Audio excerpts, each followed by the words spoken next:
കപ്പയും ബീഫും നല്ലൊരു കോമ്പിനേഷനാണ്. ഇന്ന് നമുക്ക് കപ്പയും ബീഫും വെച്ചൊരു കട്ട്ലേറ്റ് ഉണ്ടാക്കി നോക്കാം. കപ്പ വേവിച്ച് താളിച്ചെടുത്തത്, മുളക് പൊടി മഞ്ഞൾപ്പൊടിയൊക്കെ ചേർത്ത് താളിച്ചത്. അടുത്ത അതിന് വേണ്ടിയിട്ട് ബീഫ് കറി വെച്ചത്, കുറച്ച് ഡ്രൈ ആയിട്ട് എടുത്തത്.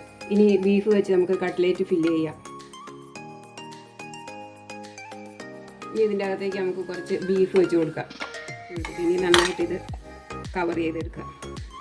നല്ലോണം കവറായിട്ടുണ്ട്. ഇനി ഇത് നമുക്ക് റൊട്ടിപ്പൊടിയിൽ മുക്കിയെടുക്കാം. ഇനി നമുക്കിത് ആദ്യം ഒന്ന് മുട്ടയിൽ മുക്കാം. അതിന് ശേഷം നമുക്ക് റൊട്ടിപ്പൊടിയിൽ മുക്കിയെടുക്കാം.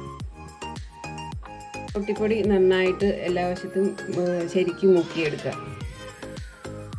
ഇപ്പോൾ 4 കട്ട്ലേറ്റ് ഇവിടെ റെഡി ആയിട്ടുണ്ട്. ഇനി നമുക്കിത് എണ്ണയിലേക്ക് ഇട്ട് വറുത്ത് എടുക്കാം. ഇടയ്ക്ക് നിന്ന് ഞങ്ങൾക്ക് മറിച്ചിട്ട് കൊടുക്കാം. നല്ല ബ്രൗൺ കളറായിട്ടുണ്ട്. ഇനി നമുക്കിത് കോരി മാറ്റാം. ഇപ്പോൾ നല്ല സ്വാദിഷ്ടമായ കപ്പ ബീഫ് കട്ട്ലേറ്റ് റെഡി ആയിട്ടുണ്ട്. നിങ്ങളും ട്രൈ ചെയ്ത് നോക്കുക. ഇഷ്ടപ്പെട്ടാൽ ലൈക്ക് ചെയ്യുക, ചാനൽ സബ്സ്ക്രൈബ് ചെയ്യുക.